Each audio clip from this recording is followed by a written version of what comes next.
Hello everyone. तो इस lecture में हम लोग कवर करने जा रहे हैं रीजनिंग के डिफरेंट टाइप्स ऑफ क्वेश्चंस को जो प्रीवियस ईयर सवालों में पूछा गया था। जैसे कि मैंने पिछले वीडियो में बोला है कि हम लोग इस लेक्चर में एसएससी जीडी के लिए तैयारी कर रहे हैं। तो यहाँ पर आज के इस लेक्चर में हम लोग सीखेंगे रीजनिंग के कुछ सवालों को। तो सबसे पहला सवाल है डिक्शनरी ऑर्डर।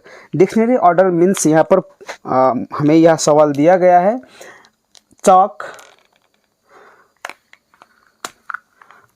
है, चेयर है, चीज, चेरी, चीफ, यानी कि इन 5 शब्दों को हम लोगों को डिक्शनरी ऑर्डर में सजाना है। डिक्शनरी ऑर्डर का मतलब होता है डिक्शनरी के हिसाब से पहला कौन सा शब्द आएगा, उसके बाद कौन सा आएगा और उसके बाद कौन सा वर्ड आएगा, हमें इसे सजाना है। जैसे कि हम लोग जानते हैं कि डिक्शनरी को हम लोग जब भी पढ़ते हैं तो पहले ए से रिलेटेड वर्ड्स को पढ़ते हैं। जैसे कि हमारा हुआ एप्पल, जैसे कि यहाँ पर हम लोगों का हुआ एरोप्लेन। इस तरह से ए से रिलेटेड हज़ारों वर्ड्स होते हैं। उसके बाद आता है बी लेटर से शुरू होने वाला, उसके बाद आता है सी लेटर से शुरू होने वाला, उसके बाद आता है डी लेटर से शुरू होने वाला। तो इस तरह से ए बी सी डी करके जेड तक जो अक्षर होता है उस लेटर से रिलेटेड हमें वर्ड मिलता है। तो यहाँ पर सबसे पहले हम लोग इस तरह के सवाल को करने के लिए सबसे पहले लेटर को देखते हैं। तो सबसे पहले लेटर है सी। यहाँ पर भी सी है, यहाँ पर भी सी है, यहाँ पर भी सी है, यहाँ पर भी सी है। तो सी से हम लोगों को बिल्कुल पता नहीं चला आखिर कौन सा वर्ड पहले आता है। अब नेक्स्ट लेटर में हम लोगों को जाना पड़ेगा। यहाँ पर सी एच है, यहाँ पर भी सी एच है, यहाँ पर भी सी एच, यहाँ पर भी सी एच, यहाँ पर भी सी एच। तो एच से भी हम लोगों को पता नहीं चला। जब तक हम लोगों को पता नहीं चलता है, डिफरेंट लेटर नहीं मिलता है ऑप्शंस में, तब तक हम लोगों को चेक करते रहना है। तो पहला चेक किया, दूसरा भी चेक किया, सब में सेम है, तो हम लोगों को यहाँ से मालूम नहीं हुआ। अब जब तीसरे लेटर में गया तो यहाँ पर ए है, यहाँ पर भी ए है, यहाँ पर ई है, ई। तो ए के बाद बी सी डी और ई आएगा। इसका मतलब ई वाला तो हम लोग को देखना ही नहीं है। इसका मतलब है इसको और इसमें से हमें चेक करना है कौन सा पहले आएगा क्योंकि ई तो हमारा ए के बाद आएगा ना, तो इसको हम लोगों को चेक करना ही नहीं है। तो सी एच ए, यहाँ पर है सी एच ए, 3 लेटर तक सेम है। अब दोनों को देखना है, इन तीनों को नहीं देखना है। इसके बाद आया यहाँ पर एल, यहाँ पर आया आई। अब 4th लेटर में जब हम लोग गया तो एल है, इसमें है आई। तो कौन सा पहले आएगा, एल आएगा या आई आएगा?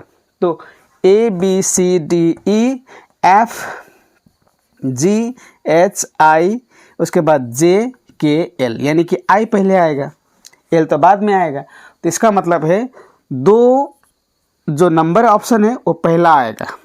इसका मतलब ये 3 नहीं आएगा, 3 वाला नहीं आएगा, इसको भी हटाना है। यानी कि मुझे 4 और 3 2 ऑप्शन में से एक मतलब हमारा आंसर होगा। तो 2 है। उसके बाद फिर देखेंगे तो 1 तो आना ही है क्योंकि यहाँ पर भी ए, यहाँ पर भी ए, तो 2 1 2 1। अभी भी कंफर्म नहीं हुआ हम लोगों का आंसर कौन सा है। उसके बाद देखना है हमें सी एच ई, यहाँ पर भी सी एच ई है। तो यहाँ पर 4 लेटर में ए है, यहाँ पर 4 लेटर में ई है, यहाँ पर 4 लेटर में आर है। तो मुझे देखना है सबसे पहला कौन आएगा, ए आएगा। इसका मतलब 2 1 5, यहाँ तक सेम है, 2 1 3, ये 2 1 3 है, यहाँ पर 2 1 5 है, तो ये नहीं होगा, हमारा आंसर होगा 4। तो इस तरह से हम लोग करते हैं डिक्शनरी ऑर्डर वाले प्रश्न को। तो आपको अगर ये समझने में थोड़ा प्रॉब्लम हो रहा है तो आप इसको अच्छी तरह से देखिएगा, समझ में आ जाएगा, क्योंकि एग्जाम में यहाँ से क्वेश्चन बनता ही है। तो चलिए अब हम लोग बढ़ते हैं नेक्स्ट सवाल पर। तो ये है दूसरा सवाल।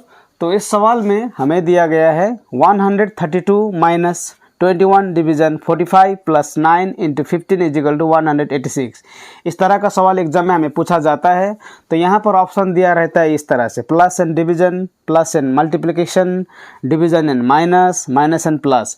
तो यहाँ पर इसका मतलब ये है कि ऊपर में इंस्ट्रक्शन दिया होता है कि नीचे दिए गए जो सवाल है इसमें कौन सा साइन को अगर हम लोग बदलते हैं तो उसका वैल्यू 186 आता है। तो यहाँ यानी कि ये जो प्लस एंड डिवीजन जो है इसका मतलब ये है कि डिवीजन की जगह में मुझे प्लस लिखना है और प्लस की जगह में मुझे डिवीजन लिखना है। तो ऐसे सवालों को करने के लिए हमें सभी ऑप्शन से हम लोगों को चेक करना पड़ता है, तभी इसके आंसर मिलता है। तो चलिए अब हम लोग सॉल्व करते हैं इसको। 132 minus 21 division 45 plus 9 multiply 15 is equal to 186। तो पहला ऑप्शन से हम लोग चेक करते हैं 132 -21, डिवीजन की जगह में क्या लिखना है, डिवीजन की जगह में प्लस लिखना है। तो यहाँ पर प्लस लिखते हैं क्योंकि इसको हम लोग क्या कर रहे हैं, इसको हम लोग बदल रहे हैं, क्योंकि पहला जो ऑप्शन है उसके हिसाब से कर रहे हैं। पहला ऑप्शन का मतलब होता है प्लस का मतलब डिवीजन, डिवीजन का मतलब प्लस। तो यहाँ पर डिवीजन की जगह में हम लोगों ने प्लस लिखा 45। अब प्लस की जगह में क्या लिखना है, डिवीजन लिखना है, क्योंकि यहाँ पर ऑलरेडी बोला हुआ है इंटू 15 इज इक्वल टू 186। तो अब हम लोग इसको सॉल्व करते हैं। सॉल्व करते वक्त हम लोगों को ध्यान देना होता है, रेंडमली अगर हम लोग सॉल्व करते हैं तो इसका आंसर नहीं आएगा। सॉल्व करने से पहले हम लोगों को भी बोडमास का जो फॉर्मूला है उसको यहाँ पर यूज करना होता है। तो सबसे पहले हम लोग देखते हैं 1 2 3 4 4 जो मैथमेटिकल साइंस यहाँ पर उपयोग किया गया है। तो सबसे बड़ा साइन है ये डिवीजन, उसके बाद आता है मल्टीप्लिकेशन, उसके बाद आता है प्लस एडिशन। ओके, तो 132 माइनस 21 प्लस, इससे हम लोग सबसे पहले इसका काम करेंगे। 9 से 5 बार जाएगा, प्लस 15 इज इक्वल टू 186।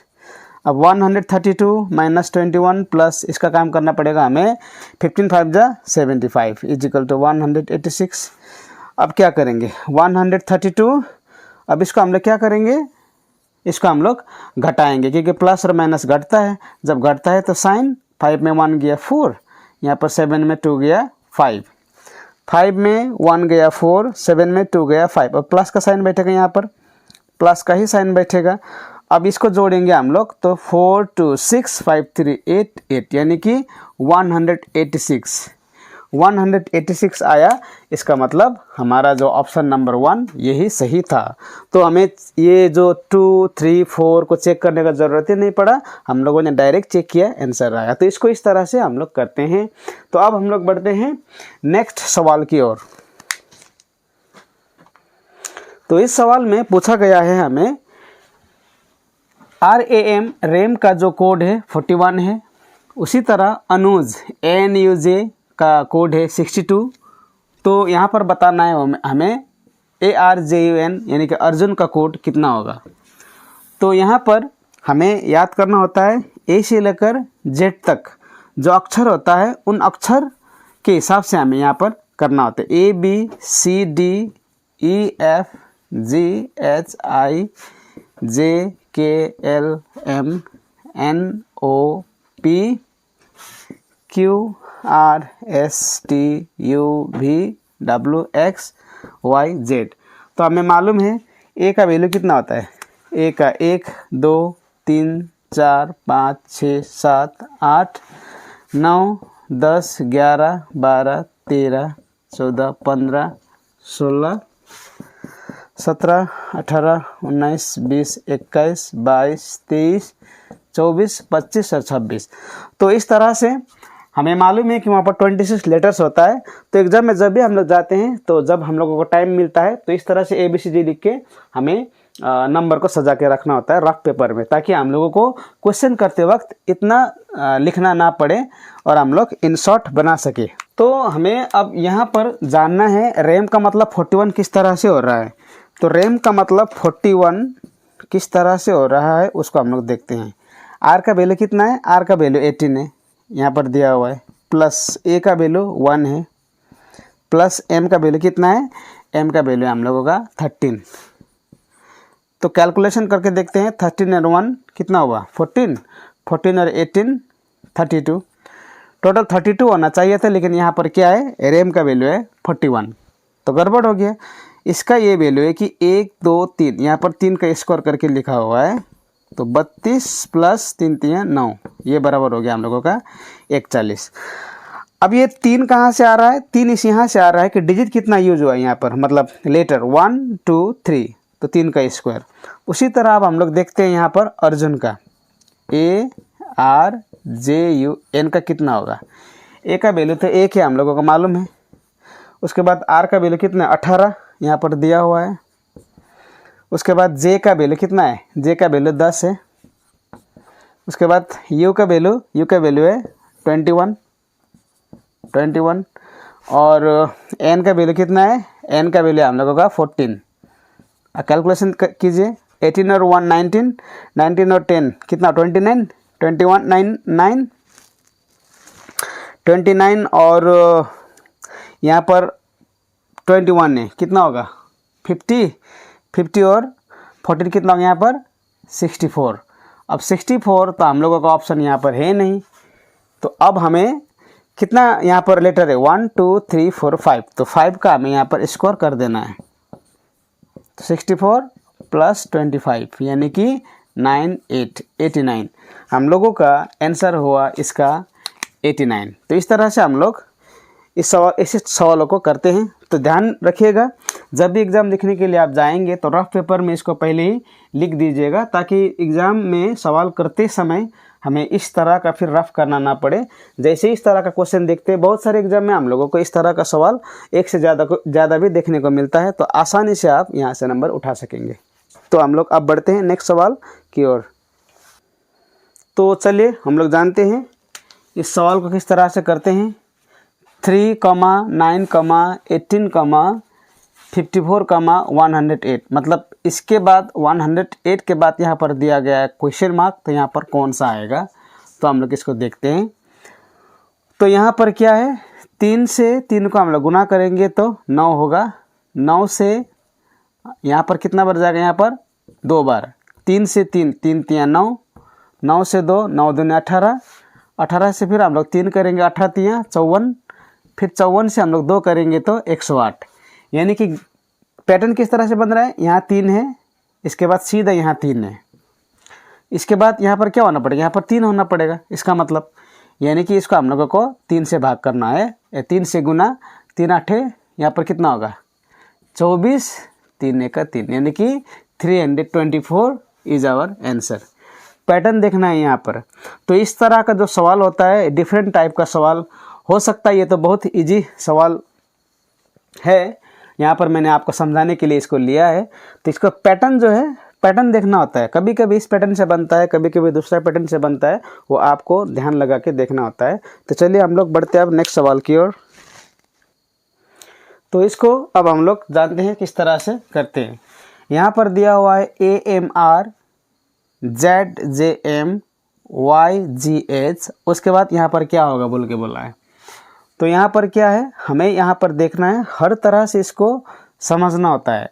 जैसे कि A, यहाँ पर Z है, यहाँ पर Y है, तो यहाँ पर X दिया हुआ है सबसे पहला, यहाँ D है, यहाँ C है, यहाँ पर भी C है। तो कौन सा ऐसा लेटर है जो यहाँ पर फिट हो सकता है।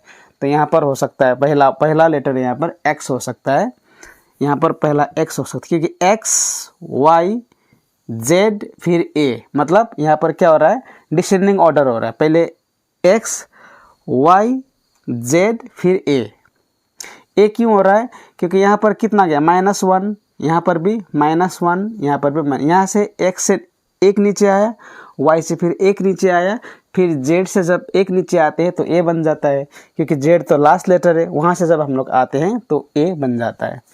अब उसी तरह हम लोग यहाँ पर X मिल गया, तो इसका तो हम लोगों को देखना ही नहीं है, क्योंकि आंसर हम लोगों को ये हो गया। फिर भी हम लोग देखते हैं यहाँ पर D होगा, तो D क्यों होगा, D से G मतलब DEFG, मतलब यहाँ पर 3 हो रहा है, +3 हो रहा है। उसके बाद GHIJ, यहाँ पर भी 3, IJJKLM, यहाँ पर भी 3, तो 3 का डिफरेंस हो रहा है, मतलब D भी हो गया। तो अब दूसरा ऑप्शन देखना ही नहीं है, क्योंकि हम लोगों का ऑप्शन हो गया नंबर 1। तो इस तरह से हम लोगों को जब एक ऑप्शन में हम लोगों का आंसर आ जाता है तो सभी को चेक करने का ज़रूरत नहीं है, क्योंकि सभी को चेक करते हैं तो हम लोगों का एग्जाम में टाइम चला जाएगा। तो आंसर हुआ हम लोगों का 1। तो C को भी हम लोग यहाँ पर लगा कर देख सकते हैं, क्योंकि C D E F G H यानी कि 5 नंबर से हुआ यहाँ पर 5। C के बाद क्या आएगा, C के बाद आएगा D E F G H, तो यहाँ पर H दिया हुआ है, तो इतना यहाँ पर लेटर आया। तो फिर H के बाद हम लोगों को यहाँ पर आया हुआ है M। तो इस तरह से हम लोग चेक करते हैं, तो 1 नंबर इसका आंसर हो गया। तो अब हम लोग बढ़ते हैं नेक्स्ट सवाल की ओर। तो ये है सिलॉक से, तो सिलॉक से रिलेटेड सवाल का हम लोग देखते हैं। यहाँ पर बोला गया है ऑल HRG सम GRI, ये स्टेटमेंट है, कथन है। और कंक्लूजन यानी कि निष्कर्ष में बोला है नो IRH, कोई भी IH नहीं है, ऑल IRG, जितने भी I है वो G है। तो ऑप्शन होता है यहाँ पर बोथ 1 and 2 फॉलो, यानी कि अगर ये दोनों कंक्लूजन सही है तो हमारा आंसर ये होगा। अगर दोनों कंक्लूजन सही नहीं है तो नाइदर फॉलो, 2 होगा। अगर 2 निष्कर्ष में से अगर सिर्फ ये वाला ऑप्शन सही है, ये वाला हमारा निष्कर्ष सही होगा, तो ऑप्शन होगा हम लोगों का 3। अगर एक सही है, दूसरा सही नहीं है, तो हमारा ऑप्शन होगा ये। तो इस तरह से हम लोगों को ऑप्शन में समझना होता है। मैं ये इसलिए कह रहा हूँ कि अगर कोई न्यू व्यूअर इसको देख रहा है और for the first time trying to understand this सिलॉग, तो उसके लिए मैं इन ऑप्शंस को भी मैं समझा रहा हूँ। तो अब हम लोग चले जानते हैं किस तरह से ऐसे सवाल को सॉल्व करते हैं। ऑल एच आर जी, यानी कि ये जो एच है, ये जो एच है सभी जी है, जितने भी एच है वो सभी जी है, यानी कि जी के भीतर एच है। सम जी आर आई, तो कुछ जी है जो आई है, कुछ जी है जो आई है। तो इस तरह से हम लोगों ने सिलॉग बनाया। सवाल है ऑल एच आर जी, यानी कि जितने भी एच है वो जी के अंदर है, और सम जी आर आई, जो जी है कुछ जी है जो आई है। एक तो ये बन सकता है, और दूसरा इसमें क्या बन सकता है, दूसरा इसमें बन सकता है कि यहाँ पर बना देता हूँ all H I, all H R G और सम जी आर आई, क्योंकि यहाँ पर हम लोगों को इस स्टेटमेंट से यह पता नहीं चल रहा है कि एच आई नहीं है, क्योंकि यहाँ पर बोला गया है कि ऑल एच आर जी, सभी एच जो है जी है, और सम जी आर आई, और कुछ जी है जो आई है। तो एच और आई टच भी तो हो सकता है, यहाँ पर तो बोला नहीं गया है। तो इसका 2 डायग्राम बनता है। तो इन 2 डायग्राम के माध्यम से हम लोग आंसर निकालने का कोशिश करेंगे। तो निष्कर्ष है नो आई आर एच, यानी कि कोई भी आई एच नहीं है, कोई भी आई एच नहीं है। इस कथन के हिसाब से तो ये बिल्कुल सही है, लेकिन इस कथन के हिसाब से क्या है, ये बिल्कुल गलत है। तो स्ट्रॉन्गली अगर देखते हैं हम लोग, तो ये कथन हम लोगों को सही लग रहा है। तो 1 नंबर ऑप्शन था हम लोगों का जो निष्कर्ष है वो तो गलत हो गया। ऑल आई आर जी, तो क्या सभी आई जी है? सभी आई तो जी नहीं है। सभी एच जी है, लेकिन सभी आई जी नहीं है। तो हमारा कथन नंबर 2 भी यहाँ पर गलत हो गया।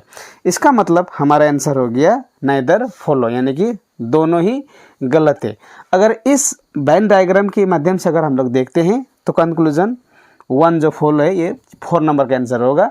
लेकिन हमें यहाँ पर देखना है कि किस तरह से स्ट्रांगली जो डायग्राम है उसको हम लोग देख रहे हैं, क्योंकि यहाँ पर बोला गया है कि ऑल एच आर जी, जितने भी एच है वो जी है, और सम जी आर आई, और कुछ जी है जो आई है।